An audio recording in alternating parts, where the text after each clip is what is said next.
ክቡራንና ክቡራት ተመልካቾቻችን እየተከታተላችሁ ያላችሁት ማለፊያን ነው። በማለፊያችን ደግሞ አሁን የእንግዳ ሰዓታችን ላይ ደርሰናል። እንግዲህ በእንግዳ ሰዓታችንም የተለያዩ ሙያ ላይ የተሰማሩ እንግዶችን ወደ እናንተ የምናቀርብበት ነው። እንግዲህ የዛሬው እንግዳችን የመጀመሪያ ዲግሪያቸውን በእንግሊዝኛ ቋንቋና ስነ ጽሁፍ ከኩቱቤ ዩኒቨርሲቲ፣ ሁለተኛና ሶስተኛ ዲግሪያቸውን ደግሞ በተመሳሳይ በውጭ ቋንቋዎች ከአዲስ አበባ ዩኒቨርሲቲ ማግኘት ችለዋል። በሌላ መስክ ደግሞ ቀየር አድርገው ሁለተኛ ዲግሪያቸውን በመጽሐፍ ቅዱስና ስነ መለኮት ጥናት እንግዲህ በሌላኛው ሁለተኛ ዲግሪያቸውን ይዘዋል ማለት ነው።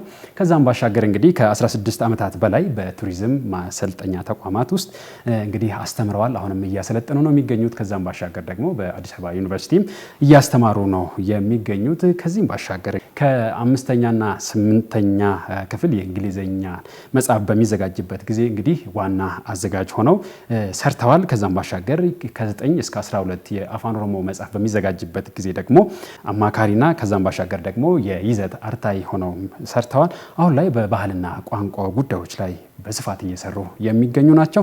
እንግዲህ የዛሬው እንግዳችን ዶክተር ታረቀኝ መኮንን ናቸው። ከእሳቸው ጋር ነው ቆይታ የምናደርገው። እንግዲህ እናንተም ቆይታችሁን ከኛ ጋር እንድታደርጉ እንጋብዛችኋለን። መልካም ቆይታ ይሆንላችሁ። ዶክተር ጥሪያችንን አክብረው እዚህ ስለመጡልን እጅግ አድርገን እናመሰግናለን። አመሰግናለሁ። የያዙት የትምህርት ደረጃዎች በጣም ሰፊ ናቸውና ምናልባት እስኪ ከዚህ ባሻገር ደግሞ ያለውን ስለ ልጅነቶት ያለውን ስለ አስተዳደጎ ትንሽ እስኪ ያወሩልን።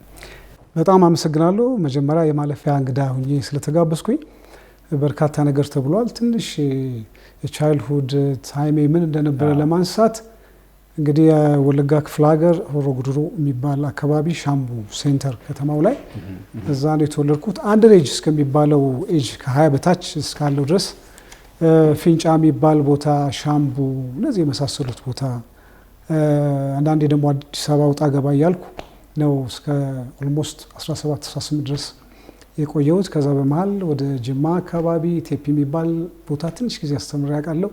ግን ከግማሽ እድሜ በላይ የኖርኩት እዚሁ አዲስ አበባ ነው። ዲፕሎማዬን፣ ዲግሪዬን፣ ማስተርሴን፣ ፒኤችዲ እዚሁ ነው። 2 ማስተርስ ዲግሪ እዚሁ ከተማን የሰራሁትና እንግዲህ ከልጅነቴ በኋላ በርካታ ወላጅናቴም አያቴም ሳይቀሩ እዚሁ አዲስ አበባ ነበሩ ህይወታቸው እስካለፈ ድረስ እና ኦልሞስት ጠቅልለን እዚህ አካባቢ ነው ያለ ነው። በእንደዛ ሁኔታ ነው እንግዲህ ልጅነቴን ያሳለፍኩት። በጣም ጨዋታ ወድ ነበር፣ ዘፈን በጣም ወድ ነበረን ያልኩት። አሁን እንግዲህ ቅድም ቲዮሎጂው ምናምን ስለተነሳ ኮምፕሊትሊ የፓራዳይም ሽፍት አይነት በለው ወደዚህ ነው ያለሁት። ከዚህ በኋላ ግን ያው ያንን ከተውኩ በኋላ መዝሙር በጣም ወዳለሁ። አሁን ያው እንደዛ ነው። ደስ ይለኛል። ቤተክርስቲያን መሄድ፣ መጽሐፍ ቅዱስ ማስተማር፣ መማር ወዳለሁ። እንግዲህ ይህን ይመስላል ከሞላ ጎደል። የ3 ልጆች አባት ነኝ፣ ባለትዳር ነኝ። እግዚአብሔር ይመስገን። ይህን ይመስላል። መልካም። እንግዲህ በትምህርቱም በህይወትም ደግሞ ተመጣጣኝ አድርገው ነው ያስኬዱልንና በጣም እጅግ አድርገን እናመሰግናለን።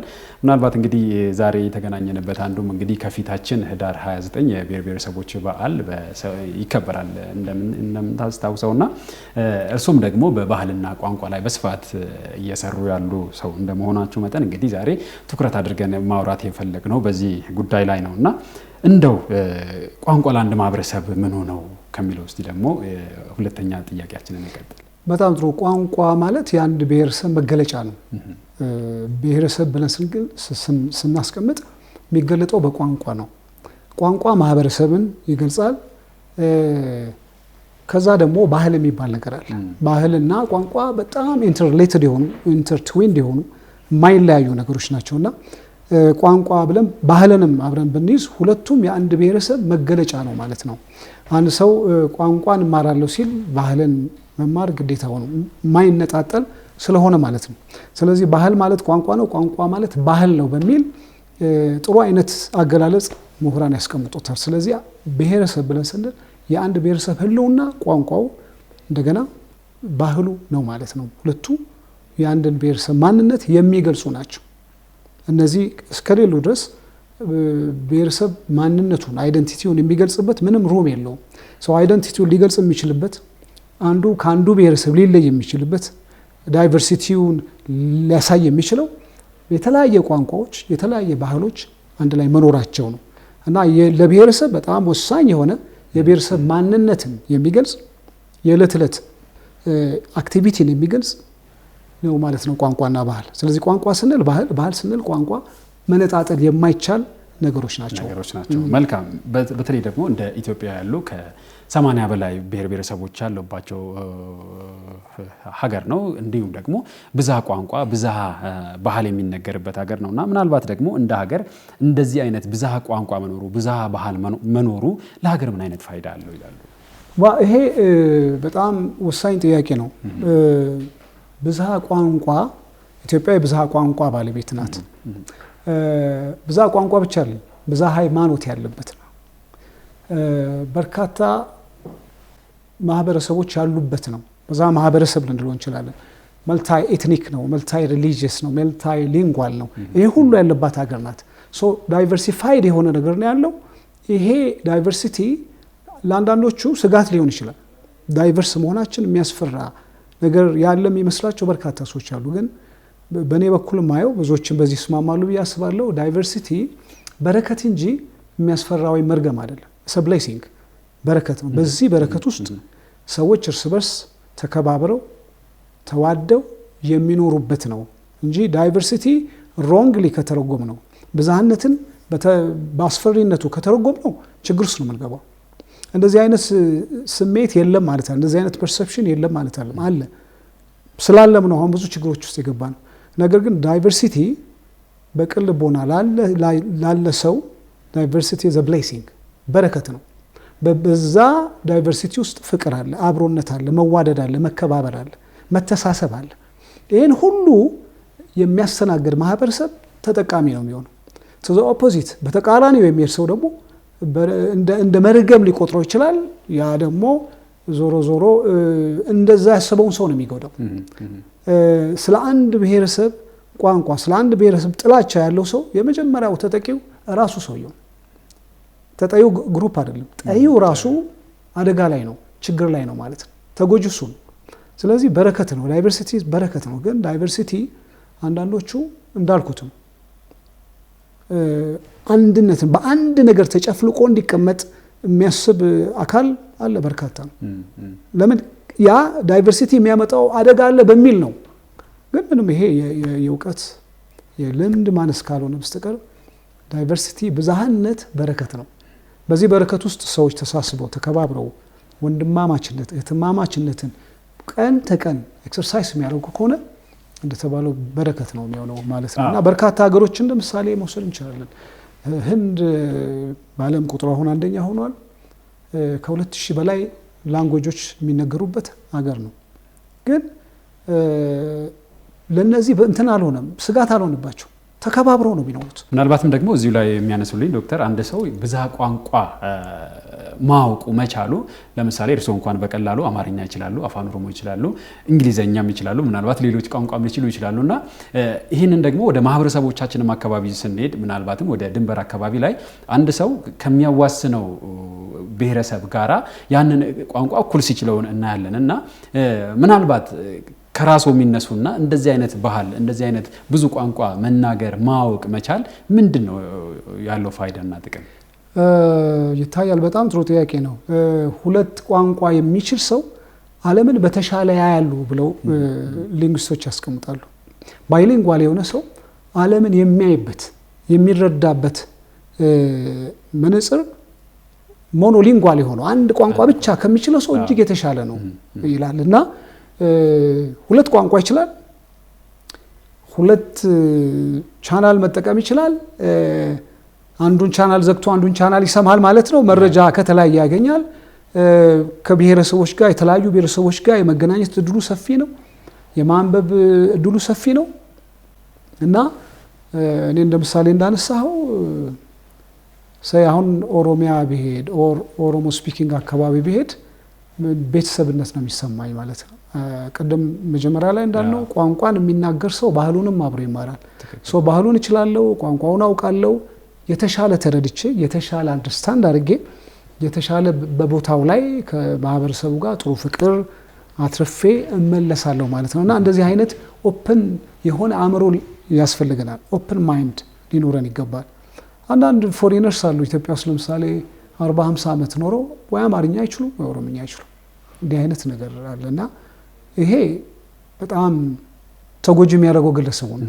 ስለዚህ ብዙ ቋንቋ ባወቅን ቁጥር ብዙ የመግባቢያ አቅማችን ይሰፋል። ዓለምን የምናይበት መነጽር ብዙ ነው። አንድ ምሳሌ ማንሳት እንችላለን። አንድ መጽሐፍ ያነበበና ሁለት መጽሐፍ ያነበበ ሰው እኩል አንደርስታንዲንግ አለው የለውም? ላይክዋይዝ አንድ ቋንቋ የሚችልና ሁለት ቋንቋ የሚችል ሰው አንድ ላይ ብታስቀምጥ ሁለት ቋንቋ የሚችል ሰው የበለጠ ዓለምን የሚያይበት መነጽሩ ሰፊ ነው። ምናልባትም ደግሞ ከዚሁ ጋር አያይዘን የምናነሳው ዶክተር ምንድነው ብዙዎቹ የኛ ታሪኮች ከዚህ ቀደምም የተሰሩት ታሪኮቻችንም እንዳለ ምናልባት በውጪዎቹ የተጻፉ ናቸው ብለን ልናነሳ እንችላለን። ምናልባት ድፍረት ባይሆንብንም እና ብዙዎቹ ታሪኮቻችን ደግሞ በስነ ጽሁፍ ያሉ ሳይሆን በስነ ቃል ያሉ ጉዳዮች ናቸውና ምናልባት ደግሞ እነዚህ አይነት እንግዲህ ሁሉም ብሔር ብሔረሰቦች የየራሳቸው ታሪክ አለና በዚህ ታሪክ ውስጥ ደግሞ ታሪኩ ደግሞ ያለው ቋንቋ ውስጥ ስለሆነ እነዚህን ቋንቋ ደግሞ ለጥናትና ምርምር እንደው ያላቸው ፋይዳስ ምንድን ነው? ቋንቋ ለጥናት ለምርምር አብሮ ለመኖር ፋይዳው አንድና ሁለት አይደለም፣ ዝርዝር ማጨርሰው ነው። ስለዚህ በቋንቋ ሪች እየሆነ ስንሄድ ባህላችን ሪች ይሆናል፣ መነጣጠል የሌለበት ነው ብዬ ማምን። ስለዚህ ቅድም እንዳለው ኢንተር ትዊንድ የሆነ ስለሆነ ሪቸር ለማንበብ ምንም ጥያቄ የለውም። ባህል ወሳኝ ነው። የኩናማን ቋንቋ በደንብ ያወቀ ሰው ኦር ሲዳማን ቋንቋ በደንብ ያወቀ ሰው ኦራል ሊትሬቸር እውቀቱ ካለው ያንን ወደ ጽሁፍ የመቀየሩ እድሉ ሰፊ ነው ማለት ነው። ስለዚህ ኦራል ሊትሬቸር ኢዝ ሪች። በነገራችን ላይ ከድሮ ጀምሮ ሶሳይቲ ልጁን የሚያስተምርበት በኦራል ሊትሬቸር ሳዳር ቁጭ ብሎ ስለ ተፈጥሮ ሊያስተምረው ይችላል። ሰማይ እንዴት ሰማይ እንደሆነ የሆነ ሪዝኒንግ ተጠቅመው ሊያስተምሩ ይችላሉ። እና ኦራል ሊትሬቸር በዚህ አፍሪካ የታደለም ኢትዮጵያም የታደለች አልተጠቀምንበትም። እና ብዙ ጊዜ ዝም ብለን ወደ ዌስተርን ስለምንሄድ ብዙ ጊዜ የራሳችንን አለማድነቅ ስላለ ነው እንጂ ፊታችን ወደዚህ ብናዞር በርካታ የሚሰሩ ስራዎች አሉ። ኦፍ ኮርስ አሁን ዩኒቨርሲቲ አካባቢ ፎክሎር የሚባል ዲፓርትመንት አለ። በጣም እኔም አብሬ መሰራበት ነው በማኔጂንግ ኤዲተርነት እና ፎክሎር እነዚህ ነገሮችን እያወጣ ነው እየሰራ ነው ያለውና በርካታ ፋይዳ አለው ማለት ነው። አሁንም እንዳለው ያለ ቋንቋ ሰው ምንም ነው። ቋንቋ ነው የምንም ነገር መሰረት። ስለዚህ ለኦራል ሊትሬቸሩ ለሪትን ሊትሬቸሩ ለሁሉም ነገር መሰረቱ ላንጉዌጅ ነው። ስለዚህ ላንጉዌጅን ባሳደገን ቁጥር ካልቸራችን ያድጋል። በነገራችን ላይ ካልቸር ሲያድግም ላንጉዌጅ ያድጋል፣ ቫይስ ቨርሳ የሚመጋገብ ነው። ስለዚህ እነዚህ ያደጉ ማለት ስነ ጽሁፋችን ምርምራችን ምን ይሆነ ይላል እያደገ ይሄዳል ማለት ነው። ስለዚህ ሌሎች ላይ ዲፔንድ የምናደርገው ሌሎች ላይ ያለን ዌስተርን ላይ ያለን ዲፔንደንስ እየቀነሰ ወደዚህ ይመጣል ማለት ነው። ቴክኖሎጂ በጣም እየረዳን ነው። አሁን ኢኔብሊንግ ኢንቫይሮንመንት አለ።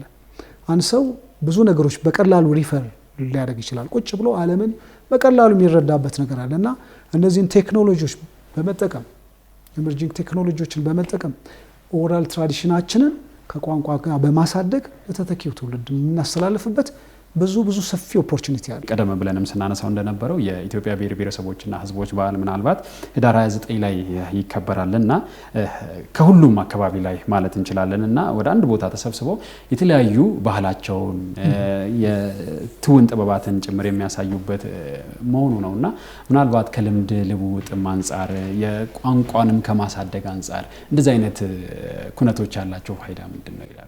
በጣም በርካታ ፋይዳ አለው። አንደኛ ከኢትዮጵያ አራቱ ማዕዘናት ሰዎች ይመጣሉ።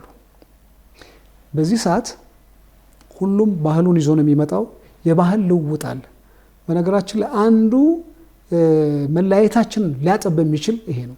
ሰው መከባበር። ቅድም ህንድን አንስተናል። ህንድ ውስጥ አንዱ ዲሴንትራላይዝድ የሆነ ነው። ላንጉዌጃቸው ያን ያህል ይደግም እንጂ ማለት አንድ ቋንቋ ዶሚኔት አድርጎ የሚሄድበት ሁኔታ የለም። በዚህ የተነሳ የአንድ ቋንቋ በላይነት የሌሎቹ የታች በላይ እንደዚህ የሚባል ባለመኖሩ ዲሴንትራላይዝድ መሆኑ አንድ ፋክተር ነው። ሌላው ግን ከዚህ ነጥብ ጋር የሚገናኘው አንዱ ማህበረሰብ አንዱ ብሔር የሌሎችን ያከብራል፣ ሌሎቹ የሌሎችን ያከብራሉ። በእንደዚህ መልኩ ልዩነታቸው ጠፍቶ እንደዛ በስተው ነገር ግን ምንም የአፍሪካን ያህል የኢትዮጵያን ያህል ችግር የሌለባት ሀገር ናት ማለት ነው ህንድና ዝም ብለህ ጎግል ብታደርግ ህንድ በዳይቨርሲቲ በጣም የታወቀች ነገር ግን ዳይቨርሲቲው ብሌሲንግ የሆነበት እንጂ መርገም የሆነበት ሁኔታ የለም። ስለዚህ ሰዎች ሲገናኙ አንዱ ያንዱን ባህል ያከብራል። አፕሪሼት መደራረግ ስትጀምር አንተም የሌላውን አፕሪሼት ታደርጋለህ። እኔ አንተን አፕሪሼት ሳደርግ የግድ እኔን አፕሪሼት ታደርጋለህ። ችግሩ ምንድነው? አንተን ማንኳሰስ ሲጀምር አንተም የግድ እኔን ታንኳሰሳለህ ማለት ነው። ይሄ ነው መቅረት ያለበት። መከባበር ስንችል ይሄ የሚገናኙበት ማህበረሰቦች ተገናኝተው ፌስቲቫል በፌስቲቫል መልክ ባህል የሚቀያየሩበት ቋንቋ የሚቀያየሩበት መልካም አጋጣሚ ነው። ኢቭን ዞ ቋንቋውን ባይችሉ ካልቸሩን ማወቃቸው ቋንቋን እንዲያውቁ ያበረታታቸዋል። ስለዚህ ይሄ ተገናኝቶ ባህል የመቀያየሩ ልማድ ኢትዮጵያ ላይ ብቻ አለ፣ ብዙ በርካታ ሀገር አለ። ፕሮብሌሙ ምንድነው? አንድ ቀን በአመት አክብረ ምን ተወው ሲሆን ነው ችግሩ። በትምህርት ቤት በተለያዩ አጋጣሚዎች ሁሌ ሴሌብሬት ማድረግ አለብን። አዘርባይስ አመት በቀን አንድ የመስቀል ወፍ ነው የሚሆነው እና ያ ደግሞ ያለው ኮንትሪቢዩሽን ፋይዳ አነስተኛ ነው የሚሆነው። ስለዚህ ምንድነው መሆን ያለበት? ፍሪኩዌንሲው መጨመር። የግድ ዳራ 9 መጠበቅ የለብንም። በተለያዩ ኦኬዥኖች ይሄንን ፕሮሞት ማድረግ እንችላለን። ስለዚህ በጣም ጥሩ አጋጣሚ ሰዎች ባህላቸውን ለሌላ ሼር የሚያደርጉበት ከሌላም የሚቀበሉበት አጋጣሚ ስለሆነ እጅግ የሚበረታታ ነው። እንደውም ቅርብ ጊዜ ትምህርት ሚኒስቴር ያወጣዋል አንዳንድ ከውጭ የመጡ ባህሎች እንዲቀሩ ተደርጓል። ነገር ግን ይሄ የብሔር ብሔረሰቦች ቀን አሁንም እንደተከበረ ነው እና ልጆቻችን ራሱ ይሄን ኢንጆይ እያደረጉት ነው ያሉት። በናፍቆት ነው የሚጠብቁት። ከህዳር 9 በፊት ነው አክቹዋሊ በየትምህርት ቤቱ የሚከበረው። ስለዚህ ይሄ ኦኬዥን የሚበረታታ ነው፣ ልዩነታችንን የሚያጠብ ነው። የባህል መለዋወጥ ካልቸራል ኤክስቼንጅ የሚደረግበት እለት ነው። ስለዚህ ትልቅ ፋይዳ አለው ለአንድነታችን። እንዴት ነው ቋንቋ ባህል ሊጠፋና ሊመረዝ የሚችለው? እንዴት ነው ጥንቃቄ ሊደረግበት የሚገባው ይላሉ ዶክተር? የጥላቻ ወይም ይሄ የጨለምተኝነት ነጸብራቅ ካልሆነ በቀር ባህል ስለተከበረ ዳይቨርሲቲውን አክኖሌጅ አድርገን ወደፊት ስለሄደን የማንም ባህል አይበረዝምም አይበላሽም። እንደውም የሌላው ባህል ሲያድግ የኔም ባህል አብሮ ያድጋል። የሌላውን ሳከብር የኔም ይከበራል። እና እንደው መሆን ያለበት እኮ ነው። ለምሳሌ ኢሬቻን እንደ ምሳሌ መውሰድ ይችላል። በኢሬቻ ሰዓት እኔ ደስ የሚሉኝ ሰዎች አሉ። በቴሌቪዥን ሳይ በርካታ ከተለያየ ቦታ የሚመጡ አሉ እና ቋንቋውን አይችሉም ግን መጥተው ሴሌብሬት ያደርጋሉ። ደስ ብሏቸው እንደ ራሳቸው ባህል አክብረው ነው የሚሄዱት። ስለዚህ ይሄን በሚያደርጉበት ሰዓት የእነሱን ባህል እግረ መንገዳቸው ምን እያደረጉ ነው? እያስተዋወቁ ነው። ከአላባ የሚመጡ ሰዎች እነዚህ ኬፕ ምናምን የሚያደርጉ አሉ። እኔ በጣም ወዳቸዋለሁ ሳያቸው እና እነሱ እኮ መጥተው የራሳቸውን ነው ኢንትሮዲውስ አድርገው የሚሄዱት። ኢሬቻ ጋር ሲመጡ እኮ የራሳቸውን ድሮፕ አድርገው አይደለም ከራሳቸው ካልቸር ጋር ነው የሚመጡት። ስለዚህ ያንን ሲያከብር ወይ የራሱንም እያከበረ ነው ያለው እና የሚቀጨጭ ነገር የሚጠፋ ነገር የሚደበዝዝ ነገር የለም። እንደውም እየፋፋ እያደገ ነው የሚሄደው። ያ እኮ ብዙ ሰምተን የማናውቃቸው ባህሎች ሰምተን የማናውቃቸው ብሔረሰብ ቋንቋዎች ብቅ ብለዋል the last 30 years። ይሄ እኮ አንድ ምስክር ነው። እንደውም ይፋፋል፣ የደበዘዘው ይሰፋል እንጂ የሚደበዘዝበት ምንም የሚልበት ጉዳይ የለም። እንደዚህ አይነት አቀንቃኞች ምን አይነት ናቸው? አንድ ቋንቋ፣ አንድ ሃይማኖት፣ ይሄ በጣም አደገኛ ኦፍ ኮርስ ዘመን ያለፈበት ከዚህ ዘመን ጋር የማይመጥን ነው። አንድ ቋንቋ፣ አንድ ሃይማኖት፣ አንድ ህዝብ ሊሆን የማይችል ሲጀመር ኢትዮጵያ በተፈጥሯ ብዝሃነትን አንገባ የተነሳች ሀገር ናት። ዳይቨርሲቲን ይዛ ኢትዮጵያ ዳይቨርሲፋይድ ሀገር ናት። ዳይቨርሲፋይድ ላንጉዌጅ አላት፣ ዳይቨርሲፋይድ ሪሊጅን አላት፣ ዳይቨርሲፋይድ ኤትኒክ አላት። ይሄን ምን አድርገህ ነው የምትጨፈልቀው? ይሄን ባከበርከው ቁጥር የበለጠ ይፋፋል፣ የበለጠ ያድጋል። ልጫ ነው ብትል እንኳን አትችልም። ለጊዜው ትሞክር ይሆናል፣ ነገር ግን በራሱ ጊዜ ይፈነዳል። እስኪ የመጨረሻውን ጥያቄ ላርግና ካለንም ሰዓት አንፃር ዶክተር እንግዲህ ቅድምም እርሶም ሲያነሱ ነበረ እንዲህ የብሔር ብሔረሰቦች አንድ ቦታ መገናኘታቸው አንድም ለባህልም ለቋንቋቸው መፋፋት ትልቅ አስተዋጽኦ አለው ሲሉል ነበርና ምናልባት ደግሞ ይህንን ወደ ቴክኖሎጂ ቋንቋ እናምጣውና ምናልባት አሁን ላይ አፋን ኦሮሞ፣ አማርኛ፣ ትግርኛ አሁን ላይ የኢንተርኔት ቋንቋዎች ሁሉ እስከ መሆን ደረጃ ደርሰዋልና ይሄ መሆኑ በራሱ ደግሞ ከዚህ ቀደም እንግሊዝኛ ብቻ ስንጠቀም የነበረው በራሳችን ቋንቋ እንደዚህ አይነት ነገር መጠቀም መቻላችን ለዛ ቋንቋ እድገት ያለው አስተዋጽኦ ምንድነው በሚለው ደስ ይለኛል። ቴክኖሎጂ ያው ፋይዳው ብዙ ነው። ቋንቋን ያሳድጋል፣ ምርምር ያሳድጋል፣ እውቀት ያሳድጋል፣ ሩቅ የሆነውን ዓለም ያቀራርባል። ስለዚህ አሁን ድሮ በእንግሊዝኛ ብቻ የምንጠቀምባቸው ቴክኖሎጂ በእነዚህ አሁን ሎካል ላንጉዌጅ መጠቀማችን ቋንቋው እንዲያድግ ነው የሚያደርገው። ቋንቋ ያድጋል። በምንም መልኩ እንኳን ቴክኖሎጂ ኖሮ ቴክኖሎጂ ሳይኖርም ቋንቋ ያድጋል። ምክንያቱም ባህል ሲያድግ ቋንቋ ያድጋል፣ ቋንቋ ሲያድግ ባህል ያድጋል። ተመጋጋቢ ስለሆነ ማለት ነው። ስለዚህ ቋንቋ ማለት ባህል ነው፣ ባህል ማለት ቋንቋ ነው ብለው በጥሩ ኤክስፕሬሽን ሰዎች ያስቀምጡት። ስለዚህ ኢቭን ዊዛውት ቴክኖሎጂ ላንጉዌጅ እና ካልቸር በሶሳይቲው ጥረት ያድጋል። አቴንሽን ይፈልጋል ከመንግስት፣ ከማህበረሰብ፣ ከምሁራን አስፈላጊውን ትኩረት ከሰጠነው የማያድግበት ምክንያት። ቴክኖሎጂ ደግሞ የበለጠ ነገሮችን ሲምፕል ያደርጋል። የቴክኖሎጂ ዋና ጥቅሙ ላይፍን ኢዚ ማድረግ ነው። ተራራ የሚያክለውን ችግር አቅልለህ ታይበታለህ። እና እኔ ሰሞኑን አንድ አማርኛ መዝሙር በእንግሊዘኛ ተቀይሮ ሰምቼ የሚገርም አይነት ውበት ያለው ነው። እና ቴክኖሎጂ ይሄን ያህል እየሄደ ነው ማለት ነው። መዝሙሩን አማርኛውን ፊት ታደርገዋለህ፣ በእንግሊዘኛ መዝሙሩን ቀይሮ ይሰጣል። እና ይሄን ያህል ቋንቋ እያደገ ነው። እጽፋለሁ ስትል ቴክኖሎጂ ያግዛል። ስትጽፍ ባህልህን ታሳድጋል፣ ስትጽፍ ቋንቋህን ታሳድጋል። ስለዚህ ቴክኖሎጂ ብዙ ኪሎ ሜትር ልንሄድ የነበረው በአጭሩ ተጉዘን ምንፈልግበት ቦታ እንድንደርስ የሚረዳን ነው። ስለዚህ ለትግርኛ፣ ለአማርኛ፣ ሌሎች ቋንቋዎች በርካታ ብሔር ብሔረሰቦች ያለንበት ሀገር እነሱ ሁሉ ቋንቋዎች ቴክኖሎጂ እያሳደጋቸው እንደሚሄድ ምንም ጥርጥር የሌለው ነገር ነው። እንግዲህ ዶክተር የማለፊያ እንግዳችን ስለሆኑልን ይህንንም ሀሳብ ስለሰጡን እጅግ አድርገን እናመሰግናለን። እኔም አመሰግናለሁ። እግዚአብሔር ይስጥልኝ። ይታያል። አመሰግናለሁ ስለነበረን ጊዜ። አም ሶ ሃፒ። መልካም እንግዲህ የተወደዳችሁ ተመልካቾቻችን ከዶክተር ታረቀኝ መኮንን ጋር የነበረን ቆይታ ይህንን ይመስል ነበር። ከቀሪ ዝግጅቶቻችን ጋር መልካም ጊዜ ይሁንላችሁ።